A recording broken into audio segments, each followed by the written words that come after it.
நியாயாதிபதிகள் 6ஆம் அதிகாரம் 24ஆம் வசனம். நியாயாதிபதிகள் 6:24. அங்கே கிதியோன் கர்த்தருக்கு ஒரு பலிபீடத்தை கட்டி அதற்கு யெகோவா ஷாலோம் என்று பெயரிட்டான். அது இந்நாள் வரைக்கும் அபியேஸ்ரியரின் ஊராகிய ஒப்ராவில் இருக்கிறது. அங்கு கிதியோன் ஒரு பலிபீடத்தை கட்டி அதற்கு யெகோவா ஷாலோம் என்று பெயரிட்டான். ஆமென். ஹல்லேலூயா, ஹல்லேலூயா. அன்பான தேவனுடைய பிள்ளைகளே, நம்ம எல்லாருக்கும் தெரியும், கிதியோனுக்கு ஆண்டவர் தரிசனமாகி அவனுக்கு பல திட்டங்களை கர்த்தர் கொடுத்து உன்னை கொண்டு பெரிய காரியத்தை செய்வேன் என்று சொல்லி அவனை உற்சாகப்படுத்தி தைரியப்படுத்தின பொழுது இந்த கிதியோன் ஒரு பலிபீடத்தை கட்டினார். அதற்கு யெகோவா ஷாலோம் என்று பெயரிட்டார் இல்லையா? யெகோவா ஷாலோம், அதாவது ஷாலோம் என்றால் சமாதானம் என்று பெயர். ஷாலோம் என்றால் ஒரு ஹீப்ரு வேர்ட், அதோடைய மீனிங் சமாதானம். யெகோவா என்றால் தேவனாகிய கர்த்தர். யெகோவா தேவன், அவர் சமாதானத்தை கொடுக்கிற தேவனாய் இருக்கிறார். அவர் சமாதானத்துக்கு பாத்திரராய் இருக்கிறார். அவரே சமாதானத்துக்கு காரணராய் இருக்கிறார். அவரே சமாதானத்தை உண்டு பண்ணும் ஆக்கினை அவர் மேல் வந்தது என்று நம்ம பார்க்கிறோம் இல்லையா? அப்போ இன்றைக்கு இந்த யெகோவா ஷாலோம் என்று சொல்ல சொல்ல சொல்ல உங்களுடைய வாழ்க்கையில கர்த்தர் சமாதானத்தை கொடுப்பார். அந்த முந்தின வசனத்தை பார்த்தால் கர்த்தர் சொல்லுகிற காரியம், அதற்கு கர்த்தர் உனக்கு சமாதானம். ஆமென், ஹல்லேலூயா. நியாயாதிபதிகள் 6:23. அதற்கு கர்த்தர் உனக்கு சமாதானம், பயப்படாதே, நீ சாவதில்லை. ஆமென். ஒரு சமாதானம் வரும் பொழுது உண்மையிலே அங்கு இருக்கிற பயம் ஓடி போய்விடும். நம்முடைய மரண பயத்தையே கர்த்தர் தூக்கி வீசுகிறார். ஹல்லேலூயா. இன்னைக்கு பாருங்க, ஏன் சமாதானம் இல்லை அப்படின்னா, வியாதி வந்துருமோ, செத்து போயிடுவோமோ, பிரச்சனை வந்துருவோமோ அப்படிங்கிற ஒரு பயம் உள்ளத்தை நெருக்கும் பொழுது சமாதானம் அப்படியே எடுபட்டு போய்விடுகிறது.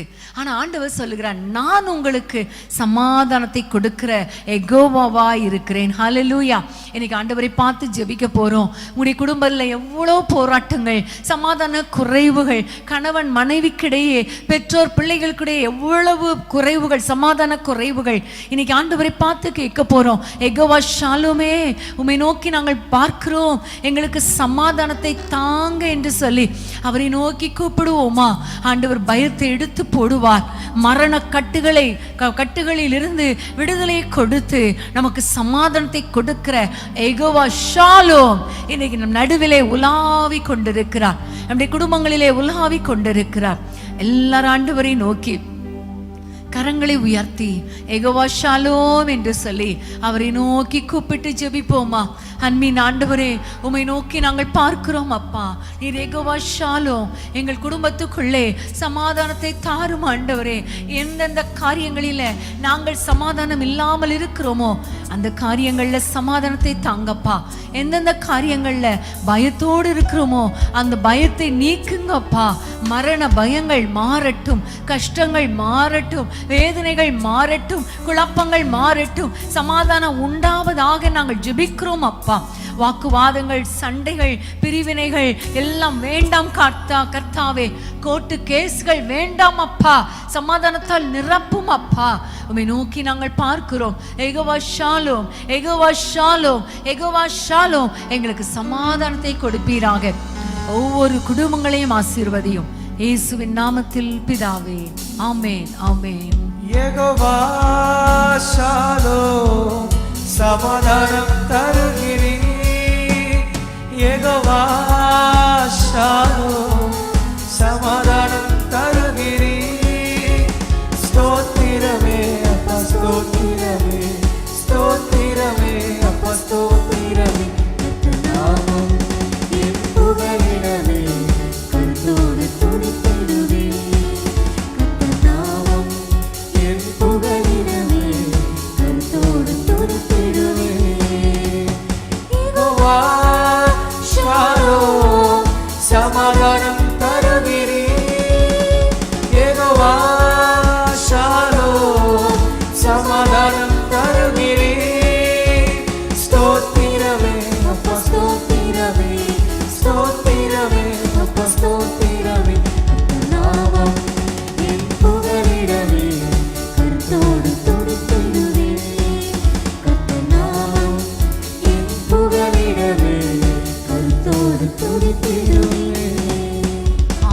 ஹல்லேலூயா, ஹல்லேலூயா. அவர் நமக்கு சமாதான காரணராய் இருக்கிறார். அவர் யெகோவா ஷாலோம். ஆமென்.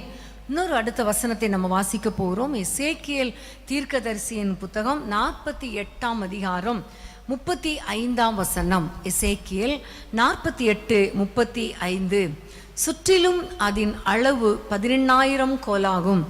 அந்நாள் முதல் நகரம் யெகோவா ஷம்மா என்னும் பெயர் பெறும். ஆமென். அந்த சிட்டியை குறித்து சொல்லப்படுகிறது. அந்த நகரம் யெகோவா ஷம்மா என்று பெயர் பெறும். யெகோவா ஷம்மா என்றால் என்ன அர்த்தம் தெரியுமா? கர்த்தர் கூட இருக்கிறார். ஆமென், ஹல்லேலூயா.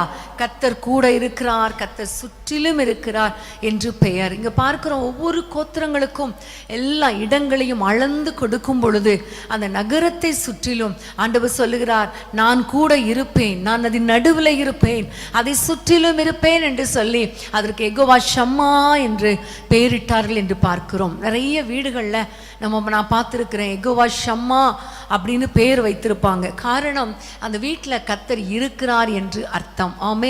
இன்றைக்கு ஆண்டவர் நம்முடைய வீடுகளிலே தங்கி இருக்கணும், நம்முடைய வீட்டை சுற்றிலும் இருக்கணும். எப்படி நகரத்தை சுற்றிலும் அவர் இருந்தாரோ அதே போல நம்முடைய குடும்பங்களை சுற்றிலும், நம்ம வீட்டை சுற்றிலும் அவர் இருக்கிற தேவனாய் இருக்கிறார். ஆமென், ஹல்லேலூயா. ஆகவே யெகோவா ஷம்மாவை பார்த்து, அப்பா நீ எங்களோடு கூட இருங்கப்பா, எங்கள் குடும்பத்திலே நீ வாசம் பண்ணுங்கப்பா என்று சொல்லி அவரை நோக்கி கூப்பிட போகிறோம். ஹல்லேலூயா.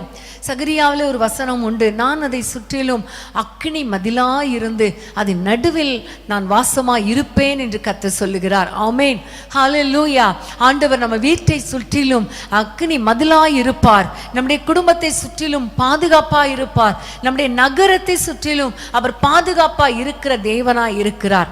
இந்த கொள்ளை நோய் காலத்தில் ஆண்டவரை நோக்கி கூப்பிட போறோம். யெகோவா ஷம்மா, நீர் எங்கள் வீட்டை சுற்றிலும் இருப்பீராக, எங்களுடைய வீட்டை சுற்றிலும் பாதுகாத்து கொள்வீராக, எங்களுடைய வீட்டுக்கு நடுவில் இருப்பீராக, அதை சுற்றிலும் அக்கினி மதிலா இருப்பீராக என்று சொல்லி ஆண்டவரை நோக்கி கூப்பிடலாமா? எல்லாரும் கரங்களை உயர்த்தி, முடிந்தால் உங்களுடைய கரங்களை சுற்றி, அப்பா எங்களுடைய வீட்டை சுற்றிலும், எங்களுடைய குடும்பத்தை சுற்றிலும், எங்களுடைய நகரத்தை சுற்றிலும், எங்களுடைய தேசங்களை சுற்றிலும் கர்த்தர் பாதுகாப்பா இருப்பீராக என்று சொல்லி எல்லாரும் ஜெபிக்கலாமா? ஹல்லேலூயா. அப்பா உமக்கு ஸ்தோத்திரம் ஆண்டவரே. இப்பொழுது உம்முடைய வல்லமையுள்ள கரம் ஒவ்வொரு குடும்பங்கள் மேலும் இறங்கட்டும் அப்பா. ஒவ்வொருவருடைய வீட்டை சுற்றிலும் உம்முடைய பாதுகாப்பு இருக்கட்டும். நீங்க ஆண்டவரே அவர்கள் நடுவிலே, அவர்கள் வாசஸ்தலத்திலே அப்பா நீ வாசம் பண்ணுவீராக, அவர்கள் குடும்பத்திலே வாசம் பண்ணுவீராக, அவர்கள் நகரத்திலே யார் யார் எந்தெந்த சிட்டியில் இருக்கிறாங்களோ, எந்தெந்த வில்லேஜில், எந்தெந்த கிராமத்தில் இருக்கிறாங்களோ, எந்தெந்த தெருவில் இருக்கிறாங்களோ அதை சுற்றிலும் கர்த்தர் இருப்பீராக, யெகோவா ஷம்மாவா இருப்பீராக. நீ கூட இருக்க வேண்டும் என்று நாங்கள் ஜெபிக்கிறோம் அப்பா. கர்த்தாவே நீர் பாதுகாத்து கொள்ளுங்க அப்பா. ஒவ்வொரு பிள்ளைகளையும் கர்த்தர் ஆசீர்வதிப்பீராக. அக்கினி மதிலாயிருங்கப்பா. எந்த ஆண்டவரே ஆண்டவரே பிரச்சனைகளுக்கும் போராட்டங்களுக்கும் கொள்ளை நோய்களுக்கும் நம்முடைய பிள்ளைகளை விலக்கி காத்துக்கொள்ள வேண்டும் என்று பாரத்தோடு ஜெபிக்கிறோம் அப்பா.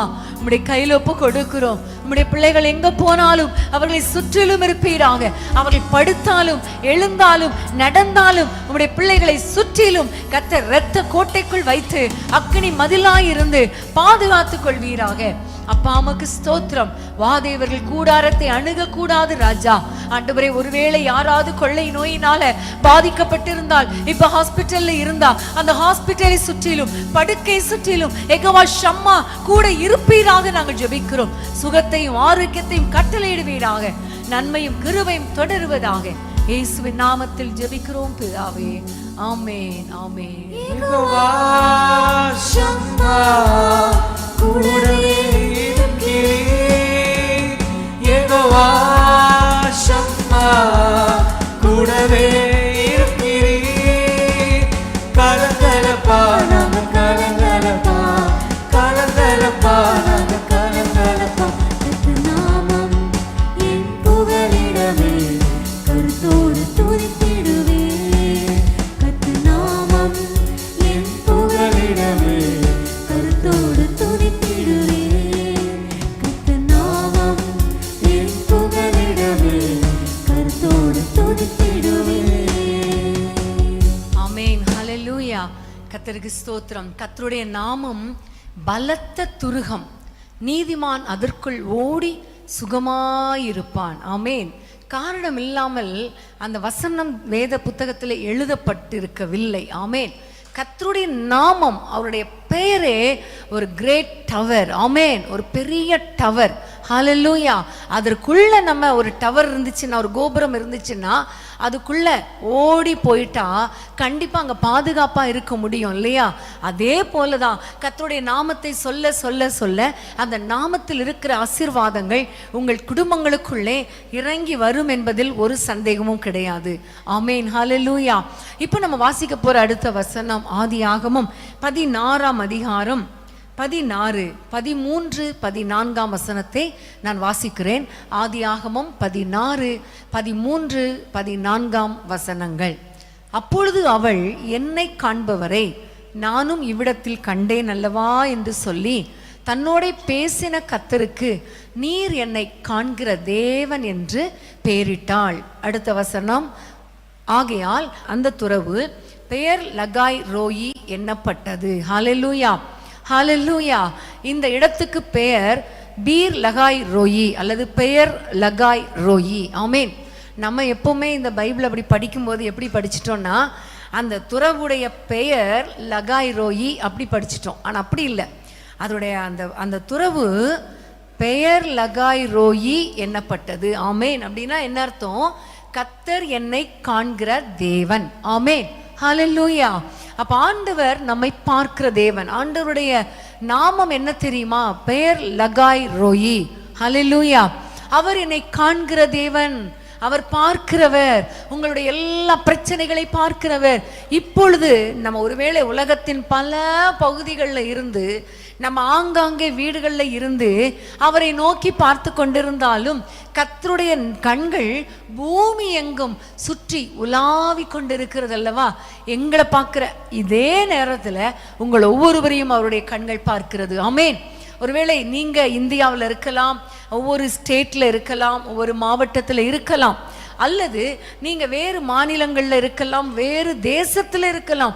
அமெரிக்கால இருந்து நீங்க பார்த்து கொண்டு இருக்கலாம், நீங்க ஒருவேளை ஆஸ்திரேலியாவில் இருக்கலாம், அரபு நாடுகள்ல இருந்து பார்த்து கொண்டு இருக்கலாம், மலேசியா சிங்கப்பூர்ல இருந்து பார்த்து கொண்டு இருக்கலாம். எந்த இடத்துல இருந்தாலும் அந்த பூமி உருண்டையில எந்த மூலையில எந்த பகுதியில் நீங்க இருந்தாலும் கர்த்தருடைய கண்கள் உங்களை பார்க்கிறது. ஹல்லேலூயா. ஆமே. அவர் உங்களை பார்த்தால் போதும், அவர் ஆசீர்வதிப்பார். ஹல்லேலூயா.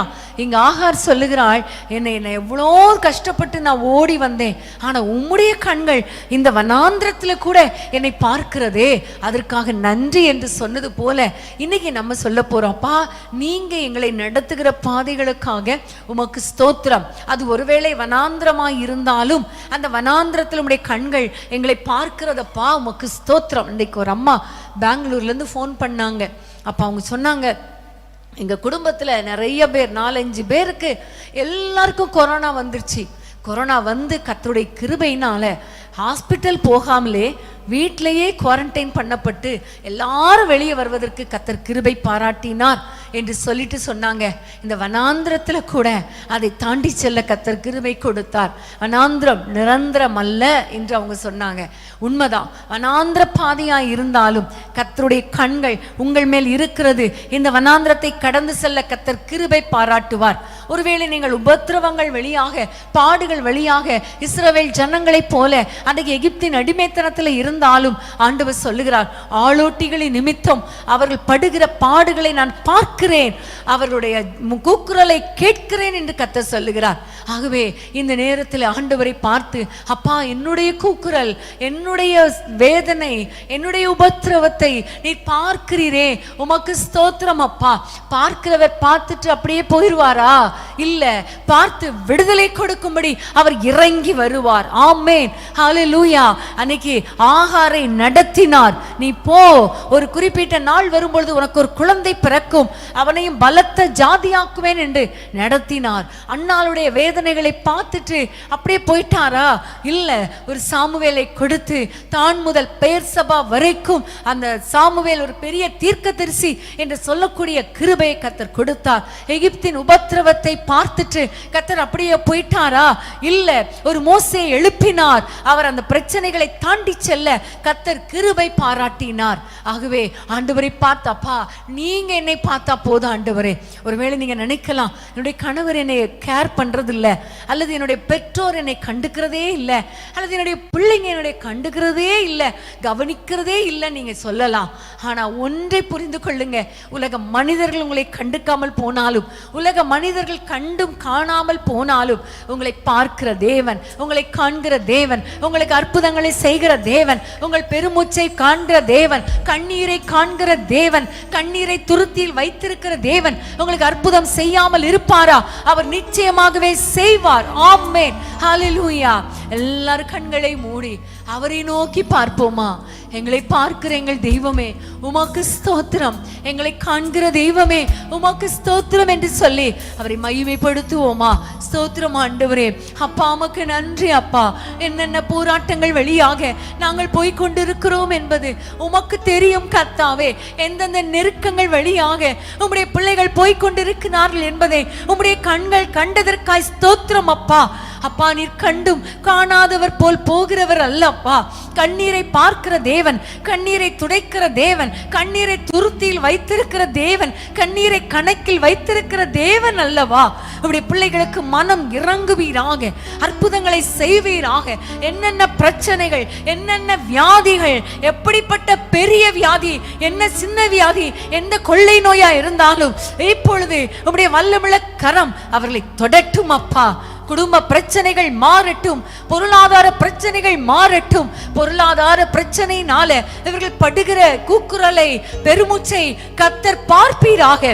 பிள்ளைகளுடைய வாழ்க்கை ஆசீர்வதிக்கப்படவில்லையே என்று கஷ்டத்தோடு இருக்கிற பிள்ளைகளுடைய பெருமூச்சை கர்த்தர் பார்ப்பீராக. அற்புதங்களை செய்வீராக. தடைகளை உடைக்கிறவர் நீர் அல்லவா ஆண்டவரே? தடைகளை உடைத்து கோணலானவைகளை செவ்வையாக்கி நம்முடைய பிள்ளைகளை ஆசீர்வதிப்பீராக. நன்மையும் கிருபையும் தொடரட்டும். இயேசுவின் நாமத்தில் ஜெபிக்கிறோம் பிதாவே, ஆமென். நான் உன்னை விட்டு விலகு